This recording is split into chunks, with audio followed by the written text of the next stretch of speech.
ہوا کرتی ہے تو وہیں دشمنان مصطفیٰ کے لیے بہنا شمشیر بھی ہوا کرتی ہے۔ حق تو یہ ہے کہ حضرت کسی کان میں نہیں میدان میں بولا کرتے ہیں، اور حق تو یہ ہے کہ قرآن و حدیث کی روشنی میں بولا کرتے ہیں۔ میری مراد خطیب ذیشان، فصیح اللسان، صباح البیان، فاضل نوجوان حضرت علامہ مولانا مفتی توحید عالم صاحب قبلہ کی بارگاہ میں گزارش ہے، حضور والا ایسا خطاب فرماتے کہ یہ سامعین جہاں بھی جائے ان کی کامیابی قدم چومتے نظر آئے۔ اب آئیے حضرت کا استقبال نعرہ تکبیر و رسالت کی گونج میں کر لیا جائے۔ جتنا اچھا نعرہ ہوگا اتنا ہی اچھا حضرت کا خطاب ہوگا۔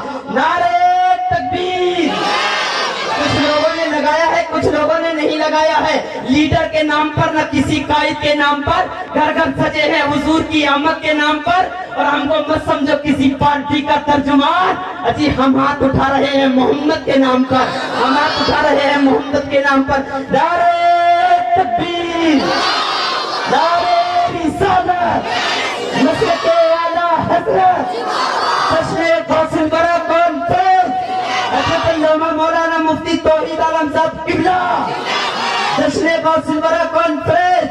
تقریب جملوں کے ساتھ کہ جان آ رہے ہیں، جانے بہار آ رہے ہیں، جان آ رہے ہیں، جانے بہار آ رہے ہیں، لیے دل کا چین و قرار آ رہے ہیں، اور وقت کی نزاکت ہے المختصر، وقت کی نزاکت ہے المختصر، اجی خطابت کے سپر اسٹار آ رہے ہیں۔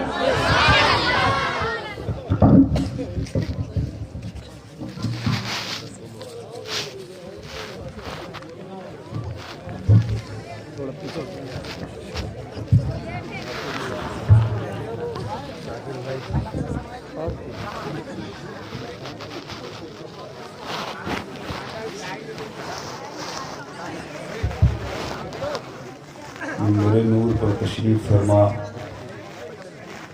علماء ذوی احترام، قرب و جوار سے چل کر آئے ہوئے نوجوانان ملت و پردہ نشین خواتین امت، السلام علیکم ورحمۃ اللہ وبرکاتہ۔ نحمده ونصلي ونسلم على رسوله الكريم اما بعد،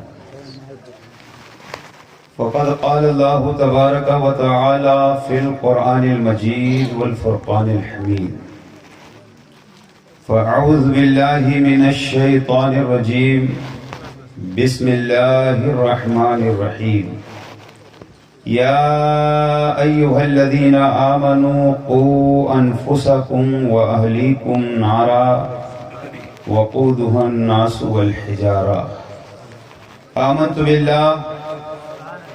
بالله صدق الله مولانا العظيم، وبلغنا رسوله النبي الأمي الكريم، ونحن على ذلك لمن الشاهدين والشاكرين والذاكرين والحمد لله رب العالمين۔ آئیے سب سے پہلے ہم اور آپ سبھی حضرات مل کر نبی رحمت، شفیع امت، مالک جنت، سراپا رحمت، مکی سرکار، مدنی تاجدار، دونوں عالم کے مالک و مختار، سید ابرار و اخیار، رسول اکرم، نور مجسم، رحمت عالم، تاجدار عرب و عجم، احمد مجتبیٰ محمد مصطفیٰ صلی اللہ تعالی علیہ وسلم کی مقدس بابرکت پر عظمت بارگاہ کرم میں اپنی غلامی کا ثبوت دیتے ہوئے والہانہ، خادمانہ، عاشقانہ، غلامانہ، ایماندارانہ انداز میں درود پاک کی ڈالی محبت کی تھالی میں سجا کر پیش کریں اور پڑھیں، اللہم صلی علی سیدنا شفیعنا حبیبنا مولانا محمد بارک وسلم، صلاۃ و سلاما علیک یا رسول اللہ صلی اللہ تعالی علیہ وبارک وسلم۔ دل کی اتھا گہرائیوں سے مبارکباد پیش کرتا ہوں اس جلسے کے جملہ اراکین کو، ساتھ ہی ساتھ حضرت مولانا زاہد حسین صاحب کو اور ان کے جملہ رفقا کو اور آپ سب حضرات کو۔ اللہ تعالیٰ کی بارگاہ میں دعا ہے پروردگار عالم ہماری اور آپ سب کی حاضریوں کو اپنی بارگاہ میں قبول فرمائے۔ وقت زیادہ ہو چکا ہے اور میں بہت طویل خطاب کرنے کا عادی نہیں۔ مداح خیر الانام فیضان، ذیشان، زبیر، تینوں حضرات سے فردن فردن الگ الگ آپ نے ان سے کلام سماعت فرمایا، پھر اخیر میں اکٹھا اجتماعی شکل میں آپ نے بڑے پیارے انداز میں غوث پاک رضی اللہ تعالیٰ عنہ کی منقبت آپ نے سماعت کیا۔ الحمدللہ مجمع بیدار ہے اور امید ہے کہ اگر آپ جاگتے رہے تو بہت کچھ قیمتی باتیں آپ سنیں گے اور اس پر عمل کریں گے تو پھر آپ کو کامیابی ملے گی۔ شرط یہ ہے کہ آپ توجہ سے سماعت فرمائیں، کیونکہ میں لطیفہ سنانے کا عادی نہیں، میں ہنسانے کے لیے کبھی تقریر نہیں کرتا، کیونکہ جلسے ہنسانے کے لیے نہیں ہوتے ہیں بلکہ جلسے رونے کے لیے ہوتے ہیں۔ جلسوں میں آنے کا مقصد صرف اور صرف اتنا ہوتا ہے کہ جو بے نمازی ہیں وہ توبہ کر کے نمازی بن جائیں، جو جھوٹ بولتے ہیں وہ جلسے کی برکت سے توبہ کر لیں اور جھوٹ بولنا بند کر دیں۔ جلسہ کا مقصد یہی ہوتا ہے اور اس کے علاوہ ہمارے حساب سے کوئی اور مقصد نہیں ہوتا ہے اور ہونا بھی نہیں چاہیے۔ قرآن پاک کا پارہ نمبر 28 سورۃ التحریم کی آیت نمبر 6 کے چند الفاظ برکت حاصل کرنے کے لیے میں نے تلاوت کرنے کا شرف حاصل کیا ہے۔ ہمارا تمہارا پروردگار ارشاد فرماتا ہے، یا ایھا الذین آمنوا قوا انفسکم واہلیکم نارا وقودھا الناس والحجارہ، اے ایمان والو جہنم سے بچو اور اپنے گھر والوں کو بچاؤ، جہنم کے ایندھن انسان اور پتھر ہیں۔ یہ جہنم کیا ہے؟ تھوڑا سا آپ توجہ فرمائیں اور سنیں۔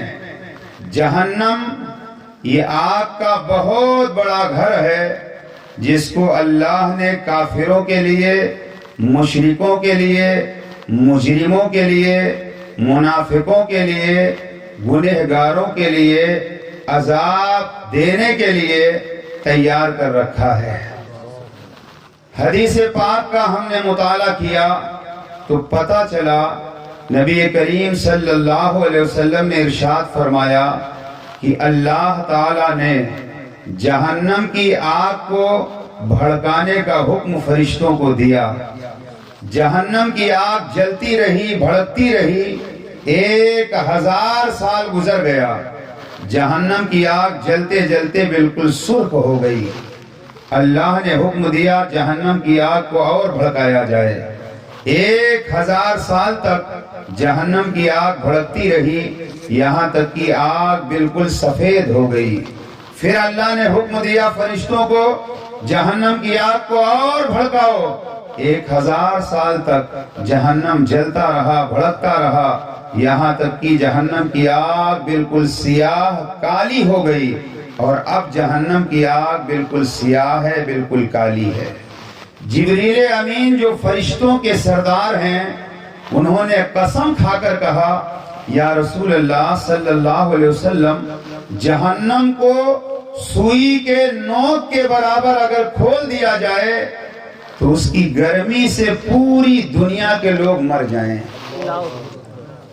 سوئی کے نوک کے برابر جہنم کو اگر کھول دیا جائے، یہ کوئی دنیا دار نے نہیں بتایا، فرشتوں کے سردار نے بتایا، اور قسم کھا کے بتایا اور رسول پاک سے بتایا کہ اگر سوئی کے نوک کے برابر جہنم کو کھول دیا جائے تو اس کی گرمی سے، اس کی تمازت سے، اس کی تپش سے تمام دنیا کے لوگ ہلاک ہو جائیں۔ اور جبریل نے قسم کھا کر یہ بھی بتایا کہ یا رسول اللہ، اگر جہنم کا ایک دروگا دنیا میں آ جائے تو اس کے ڈر سے، اس کے خوف سے پوری دنیا ہلاک ہو جائے۔ جبریل نے یہ بھی قسم کھا کے بتایا کہ یا رسول اللہ اگر جہنم کی زنجیروں میں سے زنجیر کی ایک کڑی دنیا کے کسی پہاڑ پر رکھ دیا جائے تو پہاڑ خوف سے کانپتے ہوئے زمین میں دھس جائے گا. اور جہنم میں اتنے بڑے بڑے بچھو ہیں, اتنے بڑے بڑے سانپ ہیں کہ حدیث پاک میں ہے کہ اونٹ کے برابر جیسا اونٹ ہوتا ہے اتنے بڑے بڑے جہنم کے اندر سانپ ہیں. حدیث شریف میں ہے اگر سانپ کسی کو کاٹ لے تو 40 سال تک اس کا زہر اور اس کا اثر بدن پر باقی رہے. کھچر کے برابر بچھو ایک مرتبہ اگر ڈنک مار دے تو 40 سال تک اس کا درد جسم میں باقی رہے گا. اور جہنم میں طرح طرح سے عذاب دیا جائے گا. چند جھلکیاں میں آپ کو حدیث کی روشنی میں دکھا کر کے آگے بڑھنا چاہتا ہوں. بعض لوگوں کو جہنم میں جب ڈالا جائے گا, جہنم میں جب وہ ڈالے جائیں گے تو جہنم کی آگ انہیں جلا کر مثل کوئلہ بنا دے گی. کوئلہ آپ سمجھتے ہو, بالکل کوئلہ کے مانند وہ جلا کر کے خاک کر دیے جائیں گے. پھر اللہ حکم دے گا دوبارہ ان کو گوشت چمڑا نئے سرے سے ان کا جسم تیار ہوگا, پھر روح ڈالی جائے گی, زندہ کیا جائے گا, پھر ان کو آگ جلا کر کے مثل کوئلہ بنا دے گی. ہمیشہ ان کو اسی طرح کا عذاب دیا جاتا رہے گا. کچھ لوگ جہنم کے اندر ایسے ڈالے جائیں گے کہ خون کی نہر ہوگی, اور اس نہر میں جب انہیں ڈالا جائے گا تیرتے تیرتے جب دوسرے کنارے پر پہنچیں گے تو پہلے سے فرشتے پتھر کی چٹان ہاتھوں میں لے کر کھڑے ہوں گے. کنارے پہنچنے سے پہلے پہلے وہ پتھر کی چٹان ماریں گے, وہ پلٹ کر بیچ میں پھر چلا جائے گا. یہ خون میں تیرنے والے کون ہوں گے؟ یہ خون میں تیرنے والے وہ ہوں گے دنیا میں جو سود کھاتے تھے, دنیا میں جو بیاج استعمال کرتے تھے. اور سود کے بارے میں, بیاج کے بارے میں حدیث شریف میں ہے کہ اگر 1 درہم جان بوجھ کر کے سود کا کسی نے کھا لیا تو گویا اس نے 36 مرتبہ کسی سے زنا کیا. اور ادنا درجے کا گناہ یہ ہے کہ اگر بیاج کا, سود کا 1 روپیہ کسی نے کھایا تو گویا اپنی ماں سے اس نے زنا کیا. آج ماں کو کوئی گالی دے دے, بیٹا جھگڑے پر آمادہ ہو جاتا ہے. ماں کو کوئی تہمت لگا دے, بیٹا لڑنے مرنے پر تیار ہو جاتا ہے. مگر اسی آسمان کے نیچے, اسی زمین کے اوپر مسلمان کہلانے والے کتنے لوگ ہیں جو آج سودی کاروبار کر رہے ہیں. وہ صرف اس لیے سودی کاروبار کر کے مال کما کر کے آگے بڑھ جائیں, مگر انہیں پتہ نہیں ہے کہ 1 درہم سود کا کھایا جائے تو گویا اپنی ماں سے وہ زنا کر رہا ہے. کون مسلمان ہے جو یہ گوارا کرے گا؟ مسلمانوں اگر کوئی اس میں ملوث ہے, اس گناہ میں شامل ہے, کسی سے بتانے کی ضرورت نہیں ہے. بیٹھے بیٹھے دل ہی دل میں توبہ کر لو. اللہ غفور الرحیم ہے, اللہ توبہ کرنے والا ہے, اللہ توبہ قبول کرنے والا ہے. یہیں پر روک کر کے ایک بات آپ کو بتا دوں. موسیٰ علیہ السلام کے زمانے میں قحط پڑ گیا, سوکھا پڑ گیا, بارش نہیں ہو رہی تھی, دعائیں مانگی گئی, نماز استسقاء پڑھی گئی, برسات نہ ہو سکی. لوگ آئے موسیٰ علیہ السلام سے کہنے لگے اللہ کے نبی آپ دعا کریں, اللہ بارش نازل کرے. 70,000 کا مجمع لے کر آبادی سے باہر نکل گئے. 1000 2000 نہیں, 70,000 لوگوں کا مجمع. اللہ کے نبی نے جب دعا کے لیے ہاتھ اٹھایا تو جواب ملا, موسیٰ تمہارے 70,000 کے مجمع میں ایک ایسا گنہگار ہے, ایک ایسا پاپی ہے جس کے گناہ کی وجہ سے رب نے بارش روک دیا ہے. 70,000 کے مجمع میں ایک گنہگار ہو, اللہ بارش روک دیتا ہے. اور آج حال یہ ہے کہ گناہوں میں لوگ ڈوبے ہوئے ہیں. شہر سیونی میں آپ کو اخبار پڑھا ہوگا تو معلوم ہوگا, آئے دن زلزلے کے جھٹکے آ رہے ہیں. 1 مہینے میں تقریباً 10-15 بار زلزلے کے جھٹکے آئے. اور آ رہے ہیں. آخر کیوں؟ پاپ بڑھتا جا رہا ہے, گناہ بڑھتے جا رہے ہیں. جواب ملا موسیٰ 70,000 کے مجمع میں ایک ہے جس کی وجہ سے رب نے بارش روک دیا ہے. موسیٰ اسے کہو مجمع سے نکل جائے, ابھی بارش ہو جائے گی. حضرت موسیٰ نے کہا یا اللہ مجمع 70,000 کا ہے, وہ پاپی ہے کون, ہم پہچانیں گے کیسے؟ اتنے بڑے مجمع میں ہم پہچانیں گے کیسے؟ جواب ملا موسیٰ آواز لگا دو, وہ مجمع سے خود بخود نکل جائے گا. عرض کیا مولا میری آواز پہنچے گی کیسے؟ اللہ نے فرمایا آواز لگانا تمہارا کام ہے, مجمع کے ہر فرد تک آواز پہنچا دینا میرا کام ہے. حضرت موسیٰ کھڑے ہوئے, اے پاپی, اے گنہگار, مجمع سے نکل جا, تیری وجہ سے اللہ نے بارش کو روک دیا ہے. سارے مجمع میں بیٹھنے والوں نے آواز سن لیا. اس پاپی نے سنا, سوچا شاید کوئی مجمع سے نکل رہا ہو, دائیں بائیں آگے پیچھے دیکھا, مجمع سے جب کوئی نہ نکلا دل میں خیال پیدا ہوا کہیں وہ پاپی میں ہی تو نہیں ہوں, کہیں وہ گنہگار میں ہی تو نہیں ہوں, لاؤ مجمع سے نکل جاؤں. عقل نے کہا نادان کیا کر رہا ہے, مجمع 70,000 کا ہے, پہچان لیا جائے گا, رسوائی ہو جائے گی, مجمع سے باہر مت نکلنا. عقل کہہ رہی ہے مجمع سے باہر مت نکلنا, مگر دل میں خوف الہی پیدا ہو چکا ہے. دل نے کہا نادان مجمع سے باہر جانے کی کوئی ضرورت نہیں ہے, توبہ کرنے والا جانے, یا تو توبہ قبول کرنے والا رب جانے. اس نے دل ہی دل میں کہا یا اللہ آج اگر میری لاج رکھ لی, آئندہ گناہ نہیں کروں گا, آئندہ پاپ نہیں کروں گا, آئندہ جرائم نہیں کروں گا. حضرات کتابوں میں میں نے پڑھا ہے مجمع سے باہر بھی نہیں گیا, بیٹھے بیٹھے دل میں توبہ کیا. آسمان بالکل صاف تھا, ابھی اس نے توبہ کیا تھا کہ موسلادھار بارش شروع ہو جاتی ہے اور پوری زمین جل تھل ہو جاتی ہے. نعرے تکبیر, نعرے رسالت, نعرے رسالت. حضرت موسیٰ نے کہا یا اللہ مجمع سے نکلا کوئی نہیں, بارش کیسے ہو گئی؟ مجمع سے کوئی نکلا نہیں, بارش کیسے ہو گئی؟ جواب ملا میرے کلیم جس کی وجہ سے رکی تھی اسی کی وجہ سے بارش ہو گئی.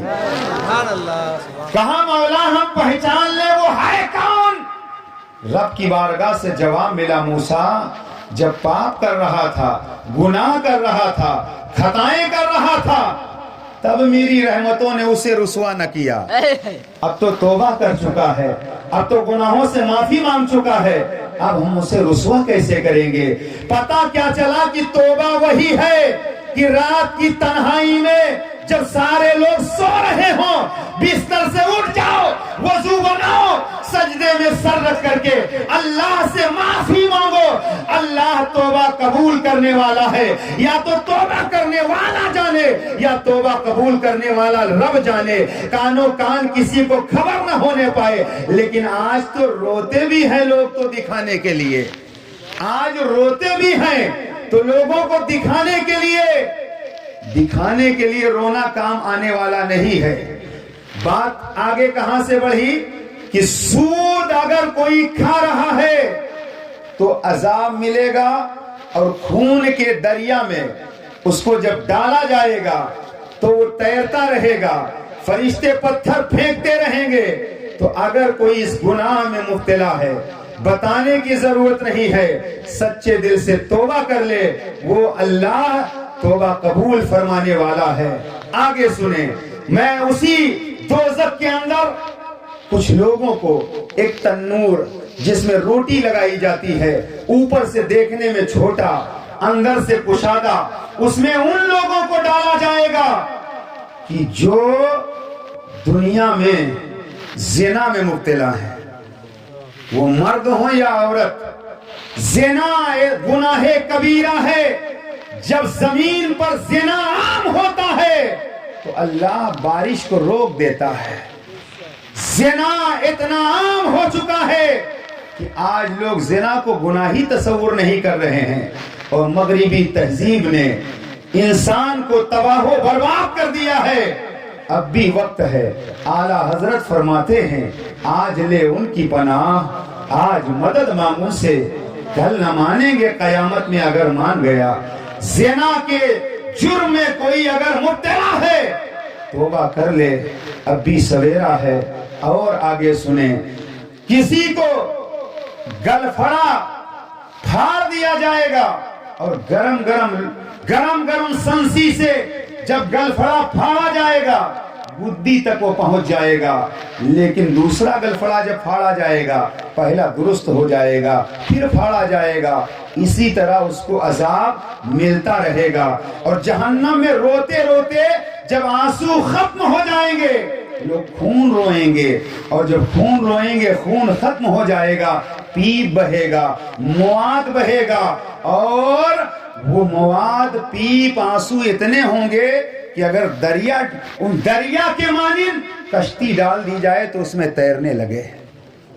اور جب پیاسے ہوں گے دوزخی جانتے ہو پانی طلب کریں گے تو اتنا گرم پانی دیا جائے گا کہ برتن منہ کے قریب جب لائیں گے تو کھال پگھل کر کے اس میں گر جائے گی، اور جب پیئیں گے تو آنتوں کو کاٹ کر کے پاخانے کے راستے سے وہ پانی نکل جائے گا. یہ عذاب کس کو ملے گا؟ یہ کس کو ملے گا؟ عذاب گنہگاروں کو ملے گا. کفار و مشرکین کے لیے تو دائمی جہنم ہے، لیکن گنہگاروں کو سزا ملے گی. قرآن کہتا ہے بے نمازی جہنم میں ڈالے جائیں گے. ما سلککم فی سقر، جہنمیوں سے پوچھا جائے گا جہنم میں کس گناہ کی وجہ سے ڈالا گیا. تو قرآن کہتا ہے، کسی مولوی کا فرمان نہیں ہے، قالوا لم نکن من المصلین، وہ کہیں گے ہم نماز نہیں پڑھتے تھے. نماز نہ پڑھنے والے جہنم میں ڈالے جائیں گے، گناہ کرنے والے جہنم میں ڈالے جائیں گے.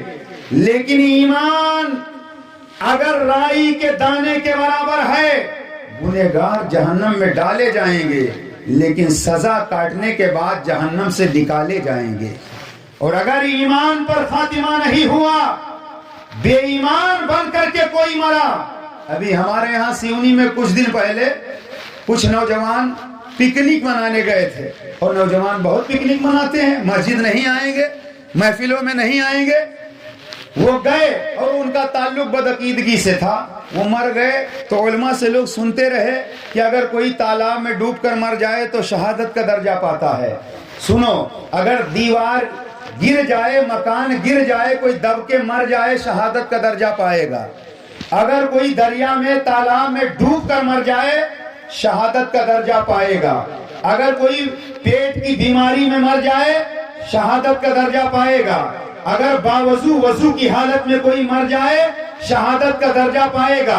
علم حاصل کرتے کرتے کوئی مر جائے شہادت کا درجہ پائے گا.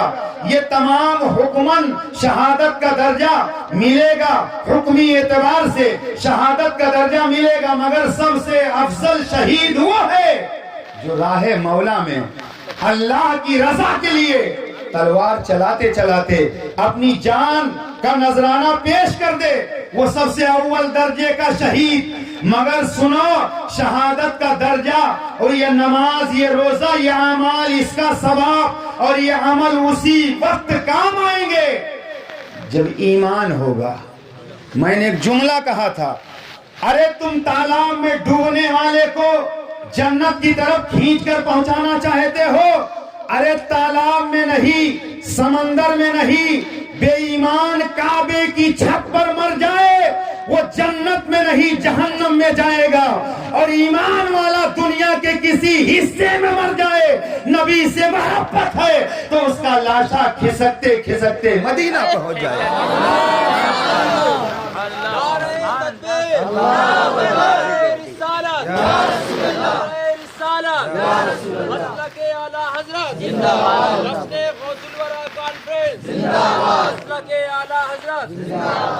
اور مسلمان بھائیوں توجہ سے ایک بات سنو، دنیا میں سب سے قیمتی دولت کون سی ہے؟ مکان نہیں، دکان نہیں، سونا نہیں، چاندی نہیں، مگر کیسے مسلمان ہیں؟ سونا بچانے کی فکر ہے، چاندی بچانے کی فکر ہے، مکان بچانے کی فکر ہے، دکان بچانے کی فکر ہے، ہیرے جواہرات بچانے کی فکر ہے۔ سونا زیادہ ہو جائے تو بینک میں لا کر میں سونا رکھا جاتا، چاندی رکھی جاتی، مگر سونا چاندی ہیرے جواہرات یہ ساری دولتیں ہیں، مگر سب سے قیمتی دولت کا نام ہے ایمان۔ سب سے قیمتی دولت کا نام ہے ایمان۔ سونا کام آئے گا جب تک آنکھ کھلی رہے گی، چاندی کام آئے گی جب تک آنکھ کھلی رہے گی، ہیرے جواہرات کام آئیں گے جب تک آنکھ کھلے رہے گی، لیکن جب جسم سے روح پرواز کر گئی، سونا الماری میں دھرا رہے گا، چاندی الماری میں دھری رہے گی، کپڑے الماری میں رکھے رہیں گے، یہ ساری دولتیں نعمتیں آنکھ کھلی رہے گی تب تک کام آنے والی ہیں، مگر ایمان وہ دولت ہے کہ قبر میں ایمان کام آئے گا، حشر میں ایمان کام آئے گا، پل سرات پر ایمان کام آئے گا، میزان عدل کے قریب ایمان کام آئے گا، کیونکہ ایمان نام ہے مصطفیٰ کی محبت کا، ایمان نام ہے نبی کے پیار کا، ایمان نبی سے عشق کا نام ایمان ہے، اور یہی وہ محبت مصطفیٰ ہے۔ جب صدیق اکبر کے سینے میں بس گئی تو صداقت کے تاجدار بن گئے، جب عمر کے دل میں بس گئی تو عدالت کے بادشاہ بن گئے، جب عثمان کے سینے میں بس گئی تو ذوالنورین بن گئے، جب علی کے دل میں بس گئی تو شجاعت کے بادشاہ بن گئے، جب بلال کے دل میں بس گئی تو دنیا کے امام بن گئے۔ ارے یہی وہ محبت مصطفیٰ ہے۔ جب کربلا کے میدان میں حسین کے سینے میں بس گئی ہے تو 6 مہینے کے عسکر کو قربان کر دیا ہے، قاسم کی جوانی کو لٹا دیا ہے، عباس کے بازوؤں کو کٹوا دیا ہے، خود اپنی پیاری جان کو قربان کر دیا ہے، اور دنیا والوں کو بتا دیا، اے دنیا والوں یاد رکھنا، دولت جائے تو جانے دینا، چاہو حشمت جائے تو جانے دینا، شان و شوکت جائے تو جانے دینا، یہاں تک کہ تمہاری جان جائے تو جانے دینا، مگر میرے نانا کا دیا ہوا ایمان نہ جانے دینا۔ نعرے تکبیر، نعرے رسالت، مسلک اعلی حضرت، قاضی شہر سنی، قاضی شہر سنی، نعرے تکبیر، نعرے رسالت۔ کیوں کہا تھا؟ اس لیے کہ ایمان اصل ہے، اگر ایمان سلامت تو نماز سلامت، ایمان سلامت روزہ کامیاب، ایمان سلامت تو حج کامیاب، ایمان سلامت تو زکوٰۃ کامیاب، اور ایمان سلامت نہیں تو نماز بیکار، روزہ بیکار، حج بیکار، زکوٰۃ بیکار۔ ایمان ہے جس کا نام وہ حب رسول ہے، ایمان ہے جس کا نام وہ حب رسول ہے۔ اگر یہ نہیں تو ساری عبادت فضول ہے، اگر یہ نہیں تو ساری عبادت فضول ہے، اگر یہ نہیں تو ساری عبادت فضول۔ یا ایھا الذین آمنوا، توجہ ہے نا، سنیے، اللہ فرماتا ہے ایمان والو جہنم سے بچو، اپنے گھر والوں کو بچاؤ، اہل و عیال کو بچاؤ۔ جہنم کے ایندھن انسان اور پتھر ہیں۔ جہنم میں کون جائے گا؟ پتھر بھی جائے گا اور انسان جائے گا۔ ایندھن ہے انسان اور پتھر۔ جب یہ آیت نازل ہوئی تو حضرت عمر فاروق اعظم رضی اللہ تعالیٰ عنہ سرکار کی بارگاہ میں آئے، کہنے لگے یا رسول اللہ صلی اللہ علیہ وسلم، ہم اپنے کو بچا سکتے ہیں، گھر والوں کو کیسے بچائیں؟ سنو، یہ قیمتی باتیں ہر مولوی نہیں بتائے گا، اس کو دھیان سے سنو اور اس پہ عمل کرنے کی کوشش کرو، کیونکہ عمل سے زندگی بنتی ہے، جنت بھی جہنم بھی۔ یہ خاکی اپنی فطرت میں نہ نوری ہے نہ ناری ہے۔ عمر نے کہا کہ آقا خود کو بچایا جا سکتا ہے، گھر والوں کو کیسے بچائیں؟ تو میرے آقا نے فرمایا عمر خود بھی بچا جا سکتا ہے، گھر والے بھی بچ سکتے ہیں۔ یا رسول اللہ کیسے؟ میرے آقا نے فرمایا اللہ نے جن چیزوں کو کرنے کا حکم دیا ہے اس پر خود عمل کرو، گھر والوں کو عمل کراؤ، اور جن چیزوں سے منع کیا ہے اس سے خود رکو، گھر والوں کو روکو۔ اللہ نے نماز کا حکم دیا ہے، نماز پڑھو، گھر والوں کو نماز کی تلقین کرو۔ اللہ نے زکوٰۃ دینے کا حکم دیا، زکوٰۃ صاحب نصاب ہے، مالک نصاب ہے، تو وہ زکوٰۃ دے، گھر والوں کو تلقین کرے۔ جو جو کرنے کا حکم اللہ نے دیا وہ خود کرو اور گھر والوں کو کرنے کا حکم دو۔ اور میرے آقا صلی اللہ علیہ وسلم نے ارشاد فرمایا کہ والدین کا حق ہے اولاد پر، والدین کا حق ہے اولاد پر، اور اولاد کے حقوق ہیں والدین پر۔ آقا نے فرمایا والدین پر اولاد کے حقوق یہ ہیں کہ جب بچہ پیدا ہو تو بچے کی پرورش کی جائے، اور جب کچھ بڑا ہو جائے تو اس کو دین کی تعلیم دی جائے، اور بچہ پیدا ہو تو اچھا نام رکھا جائے۔ یہ کون کہہ رہا ہے؟ جس نبی کا کلمہ ہم اور آپ پڑھتے ہیں۔ بچہ پیدا ہو تو نام اچھا رکھا جائے۔ کیا ہم اچھا نام رکھتے ہیں؟ رسول پاک کی تعلیم پر عمل کرتے ہیں، پھر شکایت کرتے ہیں کہ ہم پریشان ہیں۔ ہمارے تمہارے نبی فرماتے ہیں بچے کا نام اچھا رکھو۔ ہم نام کیا رکھتے ہیں؟ چنو، گڈو۔ میں ادھر نہیں جانا چاہتا، آپ سمجھدار ہو، میں ٹائم زیادہ ضائع نہیں کرنا چاہتا، قیمتی بات پہنچانا چاہتا۔ آقا نے فرمایا نام اچھا رکھو، کیونکہ جب نام اچھا ہوگا تو نام کی برکتیں ملیں گی۔ اور ایک شخص نے اپنے بیٹے کا نام رکھا غلام غوث۔ کیا؟ غلام غوث۔ کسی نے کہا آپ نے اپنے بیٹے کا نام غلام غوث کا مطلب ہوتا ہے غوث کا غلام۔ تو کسی نے کہا آپ نے اپنے بیٹے کا نام غلام غوث کیوں رکھا؟ تو باپ کا جواب سنو۔ باپ نے کہا 3 وجہ سے۔ کہا کون کون؟ کہا میں نے اپنے بیٹے کا نام غلام غوث اس لیے رکھا تاکہ جب میں دنیا سے چلا جاؤں تو غلام غوث میں نے اپنے بیٹے کا نام رکھا، اگرچہ میں دنیا میں نہیں رہوں گا لیکن لوگوں کو پتا چلے گا کہ اس کا باپ غدار رسول نہیں، عاشق رسول ہے۔ کیونکہ غلام غوث نام وہ رکھے گا جو غوث کا دیوانہ ہوگا، جو رسول کا چاہنے والا ہوگا۔ اگرچہ میں دنیا میں نہیں رہوں گا، باپ کا پتہ چل جائے گا اس کا باپ کون تھا۔ باپ کون تھا؟ کیونکہ عاشق رسول اگر نہ ہوتا تو غلام غوث نام کیوں رکھتا؟ اور دوسری وجہ یہ ہے کہ کچھ لوگوں کو ضد ہے، ہم غوث کا نام نہیں لیں گے، ہم غوث پاک کا نام نہیں لیں گے۔ تو جو لوگ غوث پاک کا زندگی بھر نام لینے کی قسم کھا چکے، جب بھی میرے بیٹے کو پکاریں گے تو غوث کا غلام کہہ کے پکاریں گے، غوث کا غلام کہہ کے پکاریں گے، اور جب شادی کا کارڈ دیں گے تو مجبور ہو کے غلام غوث لکھیں گے، بولیں گے بھی اور لکھیں گے بھی، بولیں گے بھی اور لکھیں گے بھی۔ اس لیے کئی وجوہات سے میں نے اپنے بیٹے کا نام غلام غوث رکھا ہے، لیکن ہم اپنے بیٹے کا نام کس کے نام پر رکھتے ہیں؟ ہیرو کے نام پر رکھتے ہیں۔ ابھی ہنسو گے مگر یہ ہنسنے کا وقت نہیں ہے، یہ رونے کا وقت ہے۔ کیونکہ سنو، اگر ہم صرف سمجھتے وہ بے ایمان نچنیاں گویاں جن کو ہم ہیرو سمجھ رہے ہیں، تمہارے پاس بہت ہیرو ہیں مگر تم نے تاریخ نہیں پڑھی۔ کیا کیا سلطان صلاح الدین ایوبی ہیرو نہیں ہے؟ کیا اسلام کے خالد بن ولید ہیرو نہیں ہے؟ کیا محمد بن قاسم اسلام کے ہیرو نہیں ہے؟ تم نے اسلام کی تاریخ نہیں پڑھی ہے۔ آج نوجوانوں کو گناہوں میں مبتلا کیا گیا، 2 بجے رات تک۔ وہ نوجوان جن سے امیدیں وابستہ، ایک بات ذہن میں آ رہی وہ بھی سنو۔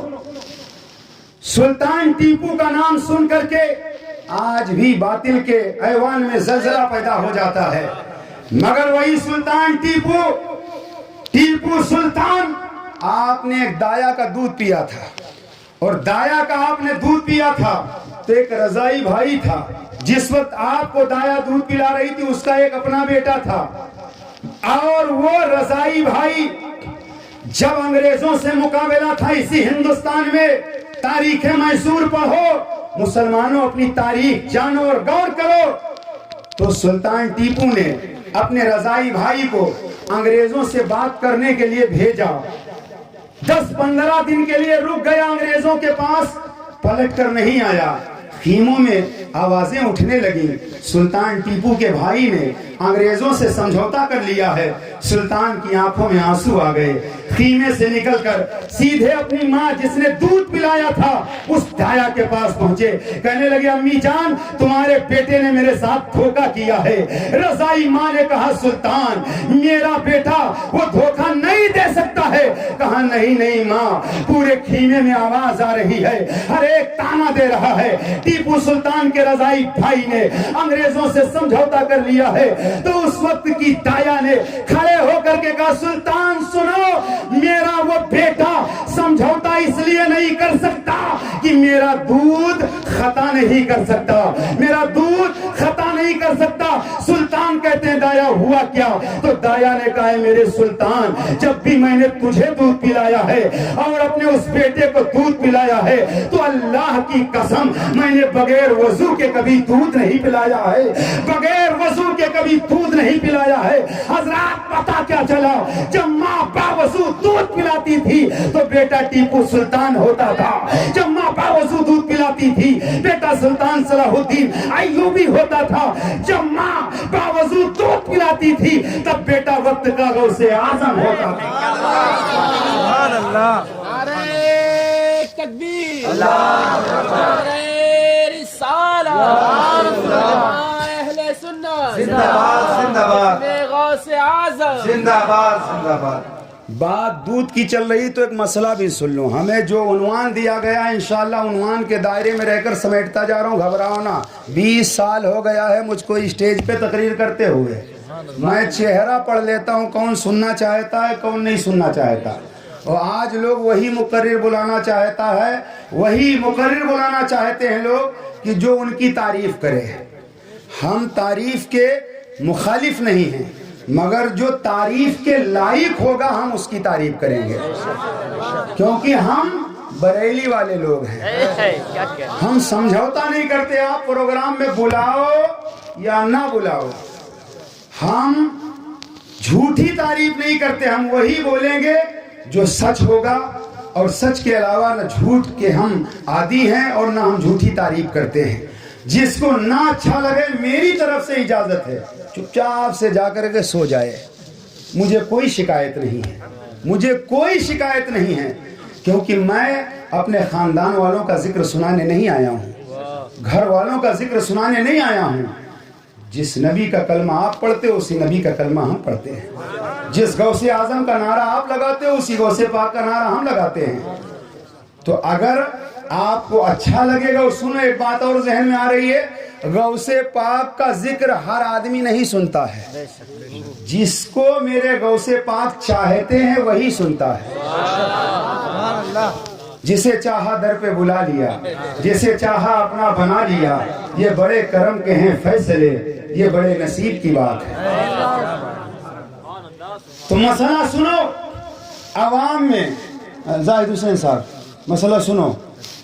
عوام میں مشہور ہے کہ ماں سے دودھ بخشوایا جائے. لوگ دودھ بخشوانے کے لیے بہت کوشش کرتے ہیں, ضروری سمجھتے ہیں, اور میں جو بھی بولوں گا کتابوں کا حوالہ دے کے بولوں گا. اور آپ یہاں چاہو یہاں, میں امریکہ سے نہیں آیا ہوں, سیونی میں رہتا ہوں, وہاں سے لا کے آپ کے گھر یا میرے ساتھ چلو وہاں, میں کتابوں میں جو لکھا ہے وہی بتا رہا ہوں, وہ آپ کو دکھا دوں گا ہمہ وقت. میں وہ مولوی نہیں ہوں کہ ہوائی فائرنگ کر کے چلا جاؤں پھر حوالہ ڈھونڈتے رہو, میں وہ مولوی نہیں ہوں الحمدللہ. دودھ بخشوانے کو ضروری سمجھنا یہ جہالت ہے.